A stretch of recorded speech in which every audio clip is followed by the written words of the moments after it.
Tiger கம்பெனில வேலை பார்க்கறவங்களாலேயே எந்த இன்ஃபர்மேஷனையும் கொண்டு வர முடியல. இவனே ஒரு சின்ன கம்பெனி வச்சு நடத்திக்கிட்டு இருக்கான். இவன் நமக்கு என்ன இன்ஃபர்மேஷன் கொடுத்துட போறான்? இவனால நமக்கு எந்த யூஸும் இல்லை, அனுப்பிவிடு என்று அடுத்த முடிவாக கூறிவிட சரி என்று தலையாட்டிவிட்டு மேனேஜர் வெளியே சென்றார். மீண்டும் தனது சிகரெட்டை எடுத்து புகைக்க ஆரம்பித்தார் ஆதிசேஷன். எப்படியாவது ஆதிசேஷனை பார்த்து உதவி கேட்டு விடலாம் என வெளியில் காத்துக் கொண்டிருந்த ஆகாஷுக்கு இந்த செய்தி இடிபோல் வந்து விழுந்தது. அதில் சோர்ந்து போய் வீடு திரும்பினான். இப்போதெல்லாம் பெரிதாக வெளியில் எங்குமே அவன் செல்வதில்லை. மொத்தமாக மன அழுத்தத்திற்கு ஆளாகி இருந்தவன் தனிமையை பெரிதாக விரும்பினான். வைஷ்ணவியை கூட பார்ப்பதை தவிர்த்து வந்தான். சில நாட்களாகவே அவனது நடவடிக்கையில் சந்தேகம் கொண்டிருந்த வைஷ்ணவி இன்று அவனை தேடி வீட்டிற்கு வந்துவிட்டாள். அவள் உள்ளே நுழையும் போது போனில், பிரவீனண்ணா, இன்னும் ஒரே ஒரு முறை ஹெல்ப் பண்ணுங்க, என்னால சமாளிக்க முடியல என்று சொல்லிக் கொண்டிருக்க அந்த பக்கம், உனக்கு உதவி பண்ற சூழ்நிலையில நான் இல்ல ஆகாஷ், தயவு செஞ்சு புரிஞ்சுக்கோ என்று சொல்லி காலை கட் செய்திருந்தான் பிரவீன். இருந்த அனைத்து வழிகளும் அடைந்து போன நிலையில் சுவற்றின் மீது தலையை சாய்த்து அமர்ந்தான் ஆகாஷ். சரியாக அப்போது உள்ளே நுழைந்திருந்த வைஷ்ணவி ஆகாஷ் என்றவனை அழைக்க நிமிர்ந்து பார்த்தவன் லேசான அதிர்ச்சியோடு, வைஷ்ணவி, நீ எப்படி திடீர்னு என்று கேட்டான். அவனுக்கு அருகிலிருந்த சோஃபாவில் அமர்ந்த வைஷ்ணவி, என்னாச்சு ஆகாஷ், என்ன பிரச்சனை? இன்னைக்கு சாட்டர்டே, ஆனா நீ வீட்டுக்குள்ள இருக்க. நீதானே சொல்லுவ வீக்கெண்டுனா பார்ட்டி பண்ணணும் அப்படின்னு. இப்ப என்னாச்சு உனக்கு? கொஞ்ச நாளா என் கூட சரியா பேசுறது கூட இல்ல.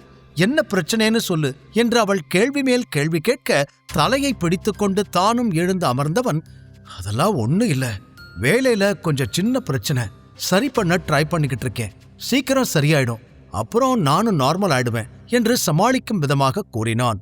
இன்னும் அவன் எதையோ மறைப்பது போல் வைஷ்ணவிக்கு தோன்றியது. பதில் சொல்லாமல் அவனை பார்த்தாள். அதில் வரவழைக்கப்பட்ட புன்னகையோடு அவளை பார்த்தவன் பேச்சை மாற்றுவதற்காக, இன்னைக்கு ஈவினிங் மூவி போலாம், ஆனா சீக்கிரம் வரவேண்டி இருக்கும், எனக்கு நைட் ஒரு முக்கியமான மீட்டிங் இருக்கு என்றான். அதில் அவளது பார்வை மீண்டும் சந்தேகமாக மாறி, பாதியில படத்தை விட்டுட்டு எப்படி வர முடியும்? வேணும்னா நம்ம கிளப்புக்கு போலாமா என்று கேட்டாள். சில நொடிகள் யோசனை செய்த ஆகாஷ் சரி என்று தலையாட்டினான். அதில் சந்தோஷமான வைஷ்ணவி, சரி, நான் ட்ரெஸ் சேஞ்ச் பண்ணிட்டு வரேன், நாம கிளம்பலாம் என்றாள். அவளை பார்த்தவன், வீட்டுக்கு போய் ட்ரெஸ் சேஞ்ச் பண்ணிட்டு அப்புறமா வரியா, லேட் ஆயிடாதா என்று கேட்க அதில் சிரித்துக்கொண்டே அவன் அருகில் வந்து கன்னத்தில் தட்டியவள், உனக்கு மறந்துடுச்சா, என்னோட ட்ரெஸ் இங்கேயே இருக்கு, எப்பயாவது தேவைப்படும்னு சில ட்ரெஸ்ஸை இங்க வாங்கி வச்சோம்ல, அதுல ஏதாவது ஒன்னு போட்டுக்கிறேன் என்று அவள் கூறியதும் தான் அவனுக்கு ஞாபகமே வர, ஆமால, மறந்தே போயிட்டேன், அதைய போட்டுக்கோ என்றான். வைஷ்ணவியை நேருக்கு நேர் பார்த்து பேச முடியவில்லை.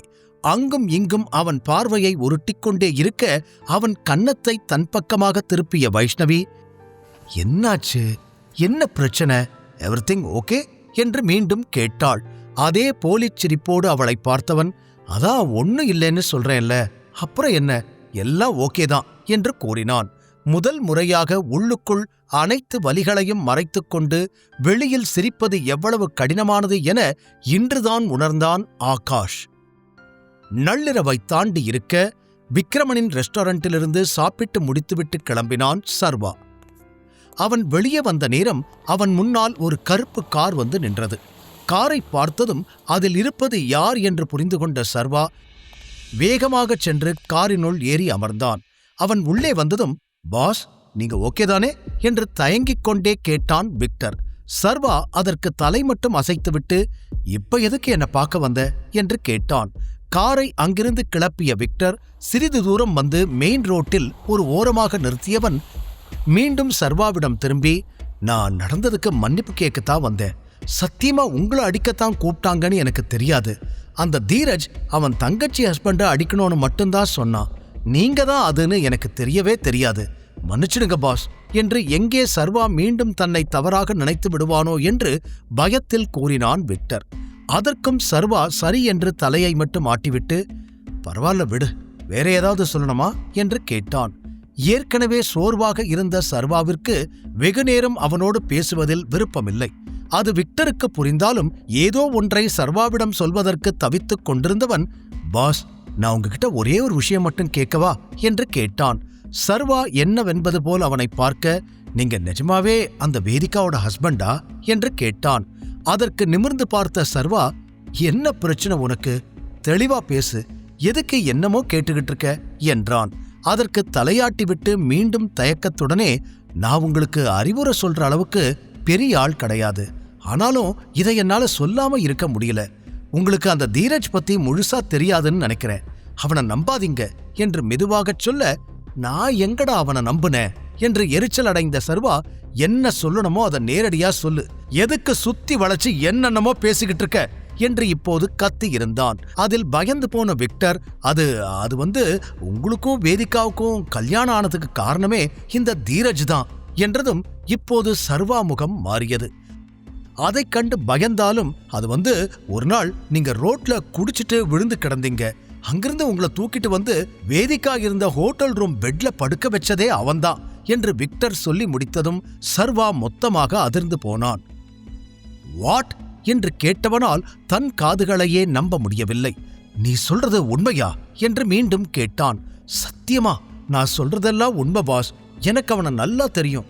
உங்க முன்னாடி நான் ஒரு சாதாரண ஆளா இருந்தாலும் என்கிட்ட பொய் சொல்ல யாருக்கும் தைரியம் இருக்காது. அதான் சொல்றேன், அவன் என்கிட்ட சொன்னது பொய்யா இருக்க வாய்ப்பே இல்ல. அது மட்டும் இல்ல, அவனுக்கும் எனக்கும் ஒரு அக்ரிமெண்ட் இருந்துச்சு. அவன் கேட்கிறப்போ நான் ஹெல்ப் பண்ணா அவன் எனக்கு 1 கோடி தரேன்னு சொல்லி இருந்தான் என்று விக்டர் சொல்லி முடிக்க அவனை ஓங்கி அறைந்தான் சர்வா. விக்டர் அதிர்ந்து சர்வாவை பார்க்க, எவ்வளோ திமிருடா உனக்கு, டைகரோட ஆளா இருந்துகிட்டு வெளியில இந்த வேலையை பார்த்துக்கிட்டு இருக்கியா என்று மீண்டும் அவனை அடிக்க, சாரி பாஸ், சாரி, அந்த கம்பெனி அவன் கைக்கு வந்ததும் எனக்கு தேவையான எல்லாத்தையும் செய்யறேன்னு சொன்னான். பணத்துக்கு ஆசைப்பட்டு நான் தெரியாம அப்படி பண்ணிட்டேன், இனிமே பண்ண மாட்டேன் என்று கெஞ்சினான் விக்டர். சர்வா அவனை கோபத்தில் முறைத்தான். இப்போது கொஞ்சம் கொஞ்சமாக அவனது கோபம் விக்டர் பக்கம் இருந்து தீரஜ் பக்கம் திரும்பி இருந்தது. அவன் செய்ததை சர்வாவால் ஏற்றுக்கொள்ள முடியவில்லை. இருந்தும், நிஜமாவே அவன்தான் இதை உன்கிட்ட சொன்னானா? அப்போ எனக்கோ வேதிகாவுக்கோ நடந்தது எல்லாமே அவனோட பிளான் தான், கரெக்டா என்றதும் ஆமாம் என்பது போல தலையாட்டினான் விக்டர். அப்படின்னா அவன் என்ன பிளான் பண்ணான்னு உன்கிட்ட சொல்லி இருப்பான்ல என்ற அடுத்த கேள்வியை சர்வா கேட்க, சொன்னான் பாஸ், அவன் இப்படியெல்லாம் பண்ணுனா அவனோட தாத்தா அதியமான் வேதிகாவை வெறுத்துடுவாரு, அவளுக்கு கம்பெனியை கொடுக்கறதுக்கு பதிலா அவனுக்கு கொடுப்பார்னு சொன்னான் என்று தெளிவாக அனைத்தையும் விக்டர் கூற, இப்போது இன்னும் அதிகமாகவே அதிர்ச்சி அடைந்தான் சர்வா. அன்றைய நாள் என்ன நடந்தது என்பது மீண்டும் அவன் கண் முன்னால் படமாக ஓடியது. வைஷ்ணவியோடு சண்டையிட்டு அதிகமாக குடித்துவிட்டு ரோடு ஓரத்தில் விழுந்து கிடந்தது வரை மட்டும்தான் அவனுக்கு ஞாபகம் இருந்தது. அதற்கு மேல் நடந்தது இப்போது வரை அவனுக்கு சரியாக தெரியவில்லை. அதனால்தான் இன்று வரை தவறு செய்து விட்டதாக நினைத்து வேதிகா வீட்டில் அனைத்து அவமானங்களையும் தாங்கிக் கொண்டு இருக்கிறான். ஆனால் இப்போது அனைத்திற்கும் பின்னால் தீரஜ் தான் இருக்கிறான் என்று தெரிந்துவிட்டது. அவனை சும்மா விடக்கூடாது, அவனோட தங்கச்சின்னு கூட பார்க்காம இப்படி ஒரு கேவலத்தை பண்ண துணிஞ்சிருக்கான் என்று பற்களை கடித்து உள்ளுக்குள் கொதித்துப் போன சர்வா காரை விட்டு இறங்கி, நீ கிளம்பு என்று விக்டரிடம் கூறினான். தப்பித்தோம் பிழைத்தோம் என்று அங்கிருந்து சென்று விட்டான் விக்டர். மீண்டும் விக்ரமன் ஹோட்டல் வரை நடந்து வந்த சர்வா தனது காரை எடுத்துக்கொண்டு வேதிகாவின் வீட்டிற்கு கிளம்பினான். இன்று நடந்த பிரச்சனைக்கு பிறகு மீண்டும் வேதிகா வீட்டிற்கு செல்லவே கூடாது என சர்வா நினைத்திருந்தான். ஆனால் தீரஜ் பற்றிய உண்மை தெரிந்ததும் அவனால் பொறுமையாக இருக்க முடியவில்லை. ஏதோ ஒரு ஓரத்தில் தீரஜால் வேதிகாவிற்கு தொடர்ந்து ஆபத்துக்கள் காத்து கொண்டிருப்பது அவனை உறுத்தியது. எனவே அனைத்தையும் மறந்து மீண்டும் வீடு வந்து சேர்ந்தான். இரவு வெகுநேரம் ஆகி இருந்ததால் அனைவரும் உறங்கச் சென்று இருந்தனர். அதில் நிம்மதியடைந்தவன் நேராக வேதிகாவின் அறைக்கு வர, அவள் உறங்காமல் அப்போதுதான் மேக்கப்பை கலைத்துக் கொண்டிருந்தாள். சர்வாவை பார்த்ததும், ஓ வந்துட்டியா, இனிமே இந்த பக்கமே வரமாட்டேன்னு நினைச்சேன் என்று அவள் கேட்க, என்ன பத்தி நீ எதுக்கு யோசிக்கிற, உனக்குதான் என் மேல எந்த அக்கறையும் இல்லையே என்று பதிலுக்கு கேட்டான் சர்வா. அதில் அவனை திரும்பி பார்த்து, நான் உன்னை நினைச்சு கவலைப்படலையா, வந்த ரவுடி உன்னை அடிச்சிடுவானோன்னு நான் எவ்வளவு பயந்து போயிருந்தேன் தெரியுமா என்று அவளும் பதிலுக்கு கோபமாக கேட்க, பெருமூச்சோடு அவளை பார்த்த சர்வா எதுவும் பேசாமல் கட்டிலில் சென்று அமர, மீண்டும் கண்ணாடி பக்கம் திரும்பிய வேதிகா, எதுக்கு இன்னைக்கு பார்ட்டியில தேவையில்லாம அவ்வளோ பிரச்சனை பண்ண, உன்னால எல்லாரும் எப்படி பேசினாங்க தெரியுமா என்று அவனை குறை சொல்வது போல கேட்க, அதை கேட்டு சர்வாவிற்கு சிரிப்புதான் வந்தது. சண்டை போட்டதுல என்ன நினைச்சு கவலைப்பட்டியா இல்ல உன்னை நினைச்சு கவலைப்பட்டியா என்று அவள் கேள்விக்கு பதில் சொல்லாமல் திருப்பி கேட்டான். அஃப்கோர்ஸ் என்ன பத்தி தான் கவலைப்பட்டேன். நீ பண்ற வேலையால கம்பெனில ஏன் நிலைமை என்ன ஆகும்னு எனக்கு எவ்வளவு பயமா இருந்துச்சு தெரியுமா? தாத்தா என் மேல கோவப்பட்டார்னா கண்டிப்பா கம்பெனிய தீரஜ் கிட்ட கொடுத்துடுவாரு. அதுவும் இன்னைக்கு நீ அவர்கிட்ட பேசின பேச்சுக்கு அவர் இன்னும் இந்த முடிவை எடுக்காம இருக்கிறதே பெரிய விஷயம் என்று இப்போது எரிச்சலோடு சொன்னவளுக்கு தீரஜ் எங்கே அந்த கம்பெனியை தனக்கு சொந்தமாக்கிக் கொள்வானோ என்ற எண்ணமே ஆத்திரமூட்டியது. சர்வாவிற்கு இப்போதும் அவர்களை பார்த்து சிரிப்புதான் வந்தது. அப்போ கடைசி வரைக்கும் நீ இத பத்தி மட்டும்தான் கவலைப்பட்டிருக்க, வேற எதை பத்தியும் நீ யோசிக்கவே இல்லை, ரைட் என்றவன் மீண்டும் கேட்க, புருவத்தை உயர்த்தி பார்த்த வேதிகா, வேற எதை பத்தி யோசிக்கணும் என்றாள். கட்டிலில் நிமிர்ந்து அமர்ந்த சர்வா, அன்னைக்கு நைட் என்ன நடந்துச்சுன்னு உனக்கு ஞாபகம் இருக்கா? ஏதோ தப்பா இருக்கிற மாதிரி தோணல என்று கேட்டவனை புரியாமல் பார்த்தாள் அவள். அதான் நம்ம ஹோட்டல்ல இருந்தோமே அந்த நைட், எப்படி திடீர்னு தீரஜ் அடுத்த நாள் காலையில சரியா அங்க வந்தான் என்று சர்வா கேட்க, சில நொடிகள் அவன் சொன்னதை யோசித்து பார்த்தவளுக்கு ஒன்றும் புரியவில்லை. பிறகு, இது என்ன கேள்வி? நான் எப்பவுமே அந்த விஐபி ரூம்ல தான் ஸ்டே பண்ணுவேன், அதனால அவன் அங்க வந்தான், இதுல சந்தேகப்பட என்ன இருக்கு என்று கேட்டாள். அதற்கு மறுப்பாக தலை அசைத்தவன், உனக்கு இன்னும் புரியல, நான் சொல்றத கவனமா கேளு. உன் தாத்தா எதுக்கு அதே டைமுக்கு அங்க வரணும்? இது எல்லாமே சொல்லி வச்ச மாதிரி எப்படி நடந்துச்சு? யாரோ ஒருத்தர் பிளான் பண்ணா மட்டும்தானே இதெல்லாம் பண்ண முடியும் என்று அவன் தெளிவாகவே கேட்டான். நேரடியாக தீரஜ் செய்ததை சொல்ல சர்வாவிற்கு விருப்பமில்லை. அதனால் வேதிகாவே தீரஜை சந்தேகப்பட வேண்டும் என்பதற்காக அவளிடம் இந்த கேள்விகளை எல்லாம் கேட்டான். சில நிமிடங்கள் யோசித்த வேதிகாவிற்கு ஒன்றும் புரியாமல் போக, நீ தேவையில்லாம பேசிக்கிட்டு இருக்க, இதோட நிறுத்து. அப்புறம் இனிமே எனக்கும் தாத்தாவுக்கும் நடுவுல நீ வராத. கம்பெனி விஷயத்தை பத்தி பேசவே பேசாத.